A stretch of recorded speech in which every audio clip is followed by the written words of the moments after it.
Who discovered electric field? How? कैसे दिमाग में आइडिया आया कि इलेक्ट्रिक फील्ड क्या होती है? कैसे पता चलता है कि ये यहां मौजूद है?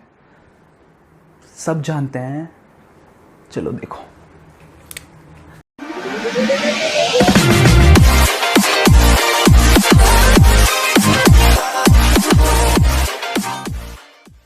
Michael Faraday.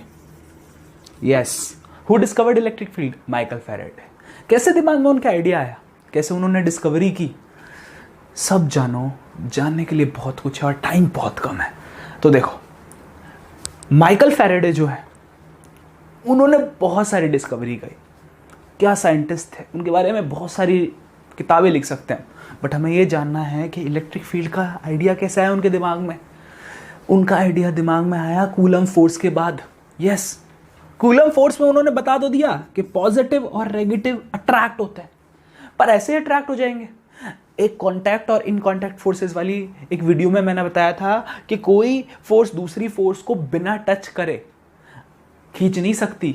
तो प्लस और माइनस के बीच में अगर कोई चीज़ खींचने वाली नहीं होगी, कोई हाथी नहीं होगा, कोई चीज़ टच करने वाली नहीं होगी, तो कैसे कोई चीज़ अपने आसपास उसे अट्रैक्ट करेगी? फॉर एग्जांपल, आपको किसी चेयर को खींचना है, पकड़ के खींच लिया हमने, फोर्स थी। हाथी को खींचना है, फोर्स होनी चाहिए ना खींचने के लिए, या एवं भगवान से प्रेयर करोगे? पास में तुम्हारा तकिया पड़ा है, सर के नीचे लगाना है, तो क्या खींचना पड़ेगा? कैसे? कांटेक्ट करके। पर यार, एक चार्ज दूसरे चार्ज को कैसे अट्रैक्ट कर सकता है, कैसे उस पर फोर्स लगा सकता है? तो मैंने आपको दो तरीके बताया था, या तो आप टच करो, कांटेक्ट करो, या तो अपने आसपास फील्ड बनाओ। तो जाहिर सी बात है माइकल फैराडे के दिमाग में आ गया होगा कि जब न्यूक्लियस के अराउंड एक इलेक्ट्रॉन चक्कर लगाता है, जब न्यूक्लियस के अराउंड इलेक्ट्रॉन चक्कर लगाता है, तो क्यों चक्कर लगा रहा है? क्या वो बेवकूफ़ है? देखो, पॉजिटिव चार्ज होता है न्यूक्लियस के अंदर और इलेक्ट्रॉन जो होता है वो नेगेटिवली चार्ज होता है। तो जाहिर सी बात है ये इसको अट्रैक्ट करके रख रहा होगा। और कौन सी फोर्स से अट्रैक्ट कर रहा है? यस, इलेक्ट्रोस्टैटिक फोर्स, पॉजिटिव और नेगेटिव के बीच में अट्रैक्शन। और ये कैसे मतलब यार सोचो कि एक प्रोटॉन जो अंदर बैठा हुआ है न्यूक्लियस के, वो इलेक्ट्रॉन वो कैसे अट्रैक्ट कर रहा है बिना टच करे? तो अपने आसपास फील्ड बनाता होगा। पक्की बात, जिसके अंदर जो चार्ज पॉजिटिव का बैठा है वो अपने आसपास फील्ड बनाता होगा। और वो फील्ड दिखने में कैसी होती होगी? हाँ, इस टाइप से। यस, मान लो यही वो न्यूक्लियस है और ये अराउंड अपने इलेक्ट्रिक फील्ड निकालता है। भैया यही बताया माइकल फैराडे ने। पर जो साइंटिस्ट बता दें उनको आंख बंद करके विश्वास मत करो, क्योंकि क्या पता तुम आगे साइंटिस्ट बन जाओ और तुम चेंज कर दो ये सारी थ्योरी। बस जो उन्होंने बताया वो हम पढ़ रहे हैं। तो पॉजिटिव के अराउंड इलेक्ट्रिक फील्ड बाहर की तरफ लगती है और जाहिर सी बात है इलेक्ट्रॉन उस फील्ड को अट्रैक्ट करता होगा। इलेक्ट्रॉन उल्टा उस फील्ड को कैच करने वाला होता है, मतलब नेगेटिव चार्ज उसको कैच करने वाला होता है। तो पॉजिटिव इलेक्ट्रिक फील्ड बाहर निकालता है और नेगेटिव उस फील्ड को एक्सेप्ट करता है, इसीलिए दोनों के बीच में अट्रैक्शन होती है। यही कॉन्सेप्ट है इलेक्ट्रिक फील्ड का और इसी वजह से एक इलेक्ट्रॉन न्यूक्लियस के अराउंड रिवॉल्व करता है।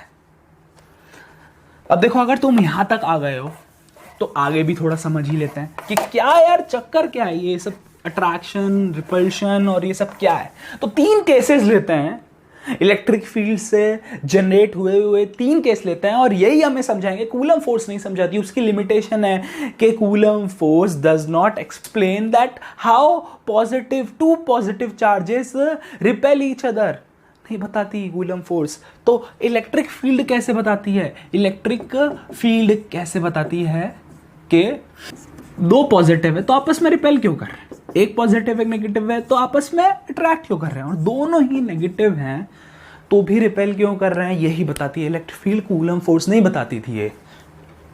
अब देखो, इसके अंदर से बाहर निकलेगा, जाहिर सी बात है सारे एरो बाहर निकल रहे हैं। थोड़ा यार अच्छे से बनाते हैं यार। ये पॉजिटिव इसने भी बाहर निकाला ऐसे, ये भी बाहर निकाल रहा होगा। सोचो, दोनों ही बाहर निकाल रहे हैं। तो क्या कोई एक्सेप्ट करेगा? और क्या ये आगे जाके यहां कट जाएंगे ऐसे, यहां से आने वाला और यहां से आने वाला एरो? नहीं कटेगा। Two electric field can not intersect each other. क्यों? दो इलेक्ट्रिक फील्ड एक दूसरे को इंटरसेक्ट क्यों नहीं करती? ऐसे एक दूसरे के ऊपर से जा सकती है, बेंड हो सकती है, पर इंटरसेक्ट नहीं कर सकती, क्योंकि अगर वहां इंटरसेक्शन हो जाएगा तो क्या फायदा? इस पॉइंट पे मान लो इंटरसेक्शन हो जाएगा तो दो वेक्टर डायरेक्शन आ जाएगी, दो वेक्टर डायरेक्शन आ जाएगी। किस चीज की दो वेक्टर डायरेक्शन? दो वेक्टर डायरेक्शन इस चीज की कि जो वहां पे तीसरा चार्ज है वो कंफ्यूज नहीं हो जाएगा कि भैया ये मुझे अट्रैक्ट कर रहा है, ये मुझे अट्रैक्ट कर रहा है, दोनों की ही फील्ड मुझ पे पड़ रही है। तो याद रखना, two electric field never intersect each other, there will be a new direction.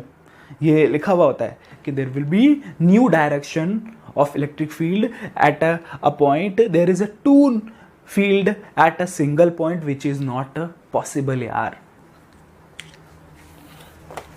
तो कैसे काम करती है ये इलेक्ट्रिक फील्ड का कॉन्सेप्ट? देखो, दो जब प्लस होते हैं ना तो ये सीधे नहीं जाते हैं इस तरीके से आउटवर्ड, ये ऐसे बेंड हो जाते हैं। एनसीईआरटी में डायग्राम में एकदम फर्स्ट क्लास डायग्राम बनाना। देख रहे हो इलेक्ट्रिक फील्ड क्या हो गई? बेंड हो गई। इधर वाली वैसे ही नॉर्मल, जो अपोजिट साइड है वो एकदम नॉर्मल। तो इन दोनों के बीच में यहां पूरा का पूरा गैप आ गया। अब आप वो सोचोगे इन दोनों का क्या होगा?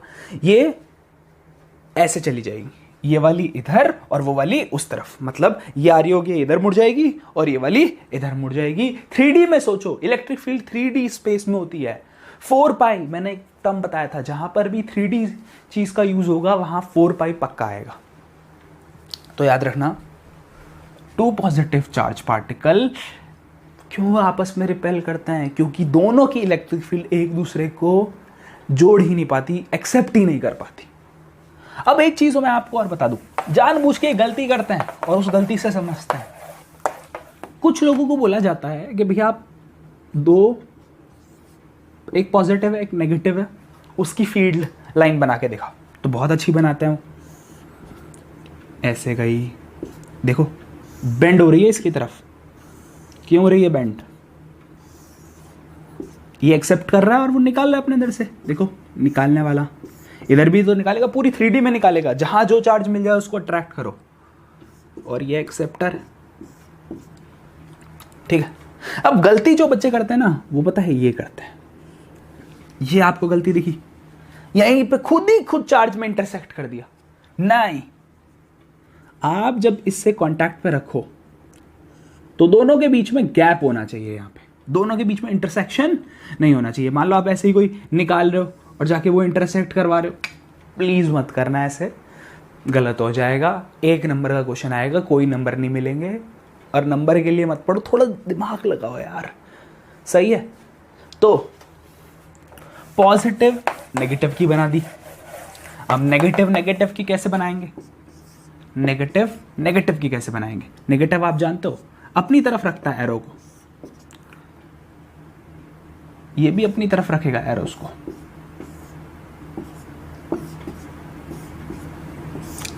देख पा रहे हो शायद। और यहां से देखो, एरो उल्टा बनाओ यार, दिख रही है?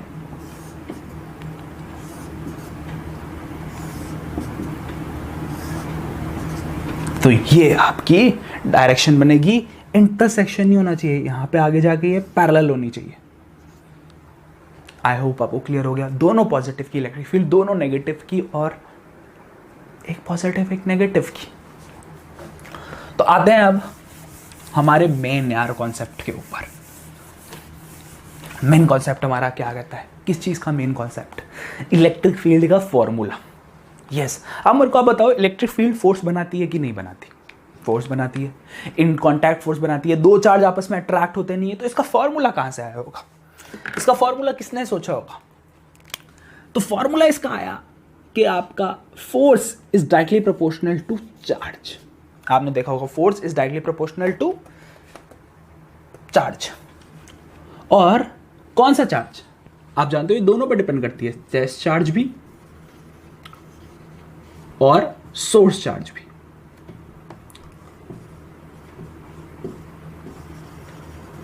सुना होगा आपने Q1 into Q2, force is directly proportional to product of charges and inversely proportional to square of the distance between two charges. इन दोनों को मिला के आपका फॉर्मूला आता था क्या, 1/4 पाई एप्सिलॉन नॉट के आता था, उसकी वैल्यू डल गई Q1 Q2 upon R square. मेरा मन है इसको लिखने का ऐसे 1/4 pi epsilon naught Q naught upon R square.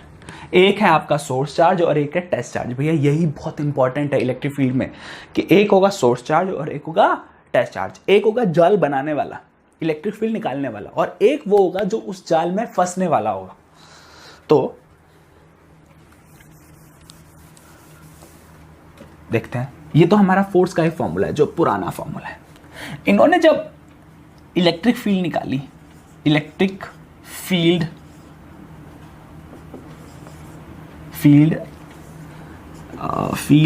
अरे यार भावनाओं में,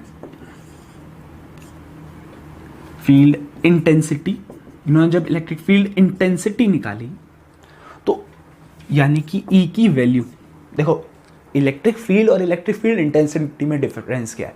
इलेक्ट्रिक फील्ड हमें ये बताती है कि भैया फील्ड है, कोई चीज़ है, और इलेक्ट्रिक फील्ड इंटेंसिटी बताती है वहां पे उसकी वैल्यू कितनी है। दोनों में डिफरेंस है। इलेक्ट्रिक फील्ड तो पूरी हर तरफ होगी ना, चारों तरफ 3D में होगा, पर एक चार्ज पे वो सारी तो पड़ नहीं सकती। तो जो उस चार्ज पे पड़ रही है उस टाइम पे वहां पे जो पड़ रही है वो है इलेक्ट्रिक फील्ड इंटेंसिटी।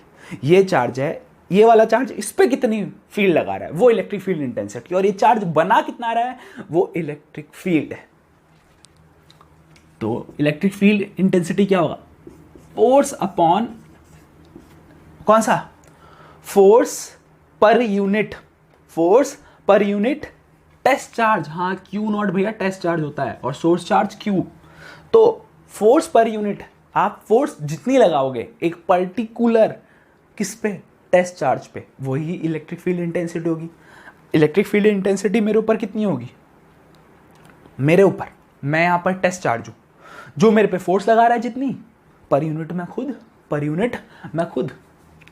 तो फोर्स पर unit test charge electric field intensity का फॉर्मूला है। इलेक्ट्रिक फील्ड इंटेंसिटी पता है आपको, आप वेक्टर क्वांटिटी है तो आप ऐसे भी लिख सकते हो इसको चाहो तो। अब E is equal to F upon Q, और एफ की वैल्यू क्या है, मैग्नीट्यूड क्या है, 1/4 pi epsilon naught Q naught upon R square, और अपॉन में ये वाला क्यू नॉट, और ये से ये कट गया। इलेक्ट्रिक फील्ड का नॉर्मल फॉर्मूला क्या है, 1/4 pi epsilon naught Q upon में आर स्क्वायर। ये है आपका इलेक्ट्रिक फील्ड का फॉर्मूला। अब इलेक्ट्रिक फील्ड एक्सियल लाइन पे, इक्वेटोरियल लाइन पे, सब जगह अलग अलग होती है, बट बेसिक फॉर्मूला आपका इलेक्ट्रिक फील्ड का ही है। इलेक्ट्रिक फील्ड करती क्या है, ये दो चार्जेस या दो से ज़्यादा चार्जेस के बीच में फोर्स आपस में कैसे इंटरैक्ट करती है। इंटरैक्ट का मतलब है भैया मैं एक जगह खड़ा हूँ, आप एक जगह खड़े हो, हम दोनों साउंड से इंटरैक्ट करते हैं ना, तो साउंड जाती है।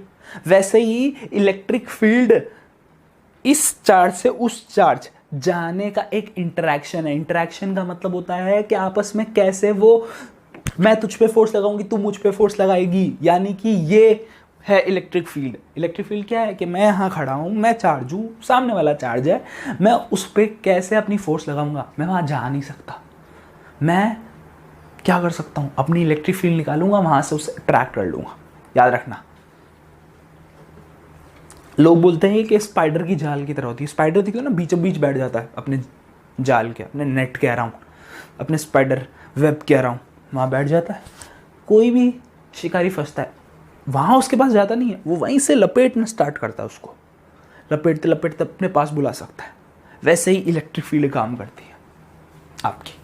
तो आई होप आपको इलेक्ट्रिक फील्ड का कॉन्सेप्ट पता लग गया होगा। तो इलेक्ट्रिक फील्ड से रिलेटेड दो फॉर्मूले हमेशा याद रखना, F E is equal to F upon Q naught, और दूसरा जो फोर्स की वैल्यू यहाँ डाल के फॉर्मूला आया था 1/4 pi epsilon naught Q upon R square. देखो इसके ये वाले फॉर्मूले में नीचे में आ रहा था ये टेस्ट चार्ज, और खुद के रियल फॉर्मूले में यहां पे आ रहा है source charge. Source charge I hope आपको क्लियर हुआ हो। भैया इलेक्ट्रिक फील्ड को तो जान लिया, अब भैया ये फ्लक्स क्या चीज़ है? इलेक्ट्रिक फ्लक्स एक मैग्नेटिक फ्लक्स है, वो आगे जाके पढ़ेंगे। अभी इलेक्ट्रिक फ्लक्स क्या है उसको जानते हैं। क्या काम करता है इलेक्ट्रिक फ्लक्स? सुनो, पहले इसको डिनोट करते हैं हम फाई, यहाँ नीचे छोटा सा ई, फाई यहाँ नीचे छोटा सा ई, ये है आपका फ्लक्स, और इसके आगे पहले लगा दो इलेक्ट्रिक फ्लक्स। अब इसको बहुत अच्छे से समझ लो भैया, अगर यहाँ तक आए हो ना तो आप सही स्टूडेंट हो। कुछ लोग तो थोड़ा ही देखते हैं, समझते हैं हमने सब कुछ पढ़ लिया। समझो फ्लक्स क्या है, इसका यूनिट वेक्टर क्या है। पूरी 12th खत्म हो जाती है, पूरी लाइफ खत्म हो जाती है और इंसान साला मर जाता है पर उसे पता नहीं चलता कि फ्लक्स क्या है, और जबकि डेली वो उस फ्लक्स का यूज़ करता है। तो फ्लक्स है, पता है क्या, यहाँ चार्ज पड़ा हुआ है, ये वाला जो यहाँ पे जो चार्ज है ना, वो चार्ज इस पे कितनी फील्ड लाइन लगा रहा है। देखो चार्ज है, हर तरफ फील्ड लाइन निकालेगा। चार्ज है, इधर भी, नीचे भी, इस तरफ, आपकी तरफ, मेरी तरफ, हर तरफ इलेक्ट्रिक फील्ड निकालेगा चार्ज। पर वो इलेक्ट्रिक फील्ड सिर्फ इस एरिया पे कितनी डाल रहा है? मान लो यहाँ चार्ज पड़ा हुआ है और ये सिर्फ इस एरिया पे कितनी डाल रहा है। एक पर्टिकुलर एरिया पर जब आप निकालते हो ना इलेक्ट्रिक फील्ड, एक पर्टिकुलर एरिया पे आप निकाल रहे हो, तो वही क्या है? फ्लक्स। फ्लक्स क्या होता है? उसकी डेफिनेशन भी यही होती है, electric field per unit area. Yes, number of electric field line या electric field intensity passing through a unit area. एक यूनिट एरिया है, उसमें से कितनी इलेक्ट्रिक फील्ड लाइन पास होती है। अब जो मैं बताने वाला हूँ वेक्टर के बारे में, जो मैं बताने वाला हूँ यूनिट वेक्टर या एरिया वेक्टर के बारे में, प्लीज थोड़ा ध्यान से समझना क्या है। फ्लक्स का जो फॉर्मूला होता है, फ्लक्स खुद एक क्या है? Scalar quantity. Scalar quantity.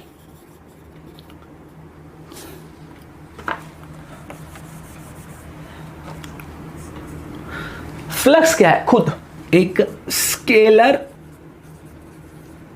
Quantity. Flux खुद क्या है? Scalar quantity. स्केलर क्वांटिटी मतलब कोई वेक्टर नहीं आता इसके अंदर, कोई आई कैप, जे कैप, के कैप, कुछ नहीं, सिर्फ वैल्यू आती है कि भैया इस पर्टिकुलर एरिया पर कितनी है। पर इसके अंदर दो वेक्टर्स लगते हैं आपस में। एरिया पता है वेक्टर नहीं होता, एरिया वेक्टर क्वांटिटी नहीं होता। एरिया का अगर आपको जब भी डायरेक्शन देखना होता है, इलेक्ट्रिक फील्ड का तो डायरेक्शन हमें पता है भैया, ये इलेक्ट्रिक फील्ड का डायरेक्शन है, पर एरिया का डायरेक्शन उसके यूनिट वेक्टर से देखा जाता है। यही थोड़ी सी कंफ्यूजन है, सब्र रखोगे ना समझ में आ जाएगा कि एरिया वेक्टर जो है, ये यूनिट वेक्टर जो है आपका, ये कैसे मेजर करते हैं। इलेक्ट्रिक फील्ड और यूनिट वेक्टर कैसे मेजर करते हैं।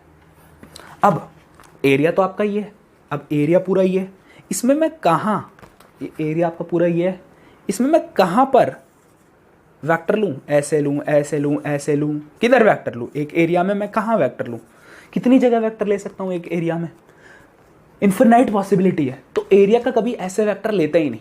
एरिया का वेक्टर लेते हैं ये वाला और ये वाला, जो एरिया से क्या हो, किस पे हो? एरिया से 90 डिग्री पे हो हमेशा, वही एरिया वेक्टर होता है। और फ्लक्स एरिया वेक्टर और इलेक्ट्रिक फील्ड के वेक्टर के बीच में निकालता है। ये बात समझ गए? तो इसका जो है यहाँ कुछ भी नहीं होगा। क्या नहीं होगा? वेक्टर यार, इसका खुद का वेक्टर एरिया का इन डायरेक्शन में नहीं होगा, एरिया का उससे परपेंडिकुलर, नॉर्मल आप बोलो तो ऐसे होगा।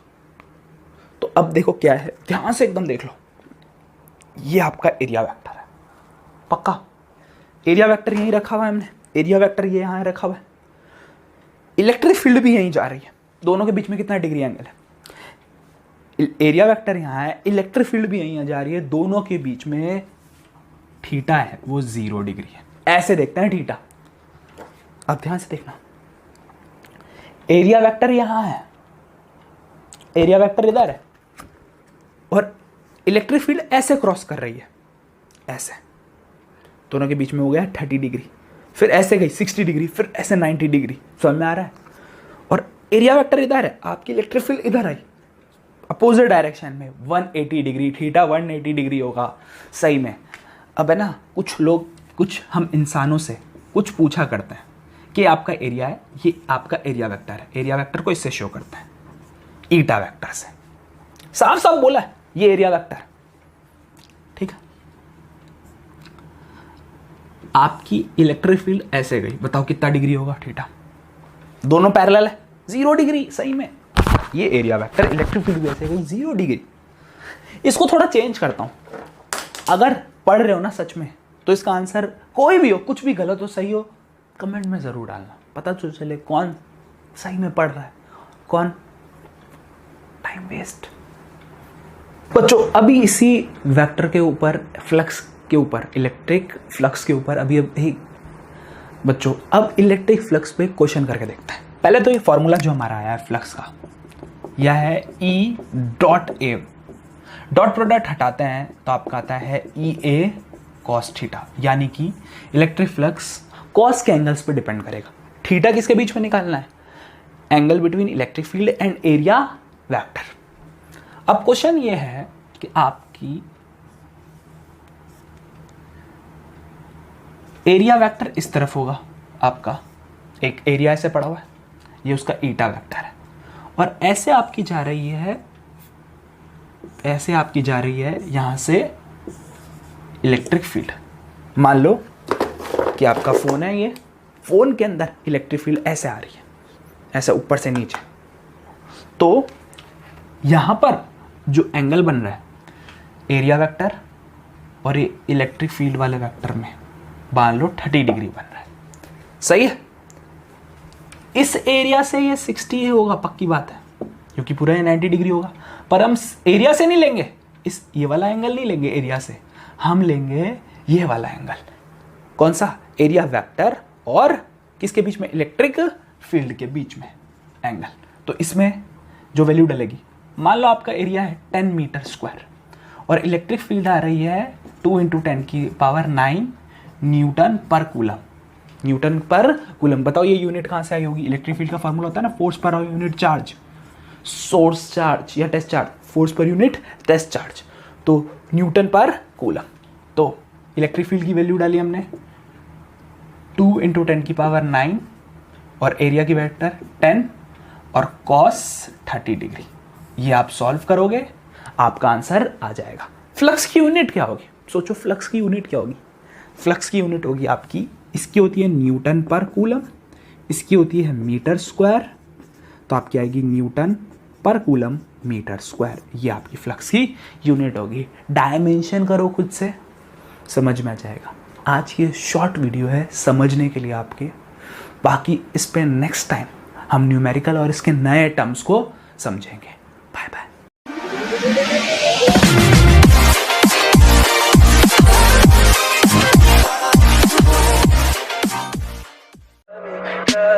Tell me pretty lies, look me in the face, tell me that you love me, even if it's